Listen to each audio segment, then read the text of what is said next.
Let's run it back with the Nike Air Tech Challenge 2 Clay Tart.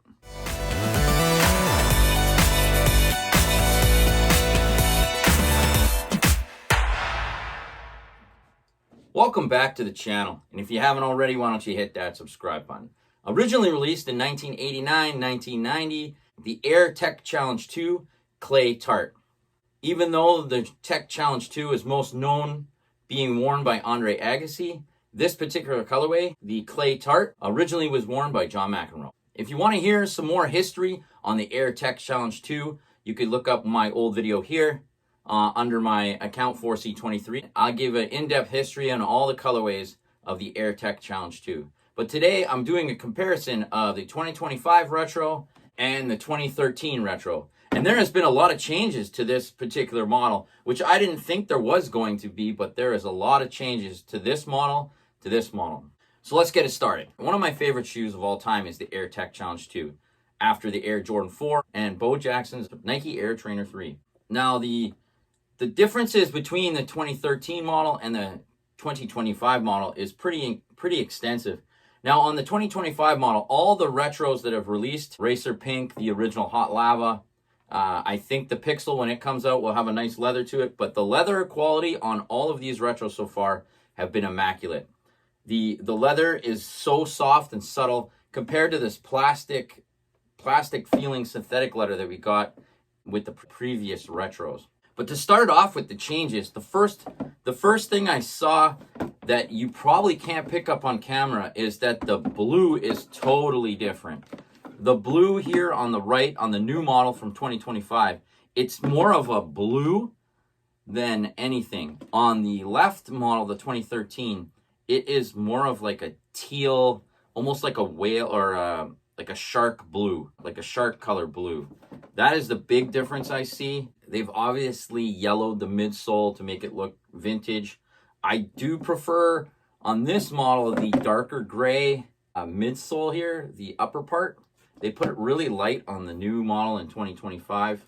Let me get this keychain. I do love this keychain.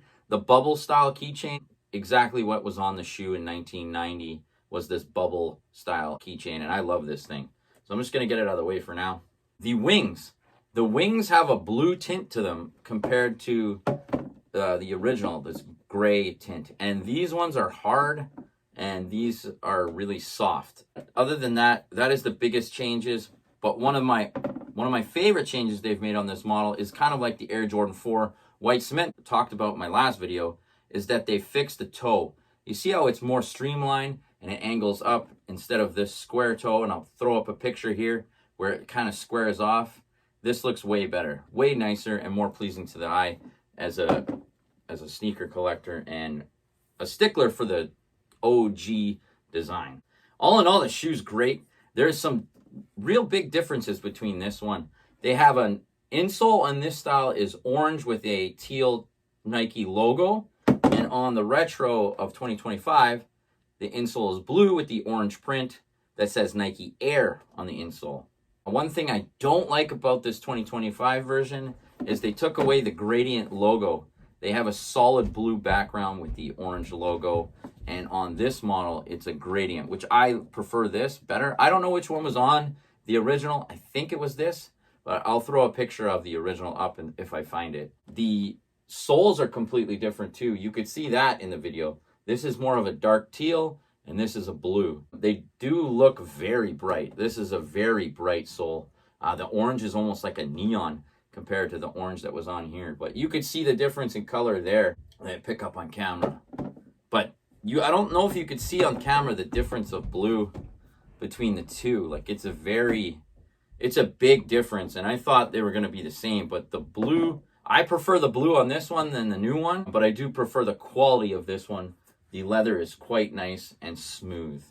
I think there's subtle differences on this model. It's kind of like almost like a silk tongue with the grooves, and this one's almost like I don't know what it is. It's almost like a sweatshirt material on the tongue, but it looks good. The one thing that also came with the shoe was the original box. This is exactly how we get it in 1990, and I love this fact. I love the storytelling with this.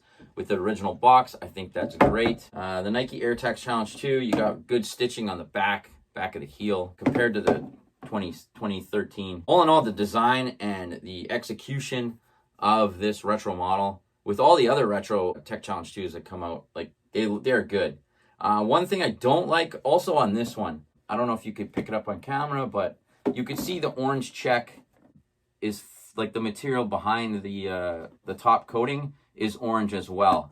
But on the retro, it's kind of got like a white edging. It makes it look super cheap, in my opinion. So I might take a little orange marker or something and kind of fill that in. But it looks it makes it look that Nike check looks kind of cheap on there with that white edging to it. But other than that, the shoe looks pretty great. I do have one question about these that I'd like to know why this shoe and this shoe is $150 US, which has a plastic wing, a plastic eyelet, and a visible air bubble, a sole that wraps up the side, and herringbone traction.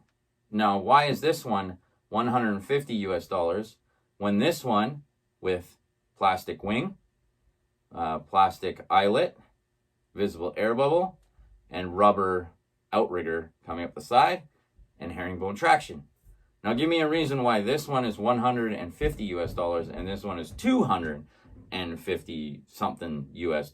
I'm confused because everything is exactly the same on both shoes, just different designs. So why is it so much more expensive for this model than this model? It has the exact same cushion system in it, the same design, both designed by Tinker Hatfield, and both have the Nike Air on the sole. Does this extra plastic wing at the back cost $100 more? I don't know. Let me know in the comments below what you guys think. All in all, great retro, perfect shape. Like, I'm a stickler for shape, and I will tell you that this model has an amazing shape to it. The cushion is thick, the tongue is thick, reminds me again of a skate shoe, but the colors are bright. And if you like the Air Tech Challenge 2 and you never had the Clay Tart before, don't hesitate to pick it up. It is a great model. You may want to wait till it goes on sale. I think it'll sell out. I got mine at JD Sports in Minneapolis, Mall of America. So they are out there right now, and they are sitting on shelves. So you probably can wait till they go on sale, but it's a great model. It looks good. Like I said, I don't like this patch on there. I prefer the gradient patch. And that's about it for this model. I'll get back to my my storytelling videos in the next couple of weeks. I got 2 shoes. Usually I don't buy too many shoes right off the bat at the same time, but I got these the same day almost. So I thought I'd make 2 comparison videos on the models that I have. Let me know what you guys think about the Air Tech Challenge 2 Clay Tart. Are you excited for this release? Are you hoping for more? I can't wait for the Pixel because this model from way back when is a very awkward shape. So I would prefer an updated model of that one. Yeah, let me know in the comments below what you guys think about the Air Tech Challenge 2. And don't forget to follow me on Instagram at 4C23. If you've hit my channel for the first time, take a look at my older videos that I have in my channel and let me know what you think in the comments below. And until next time, peace.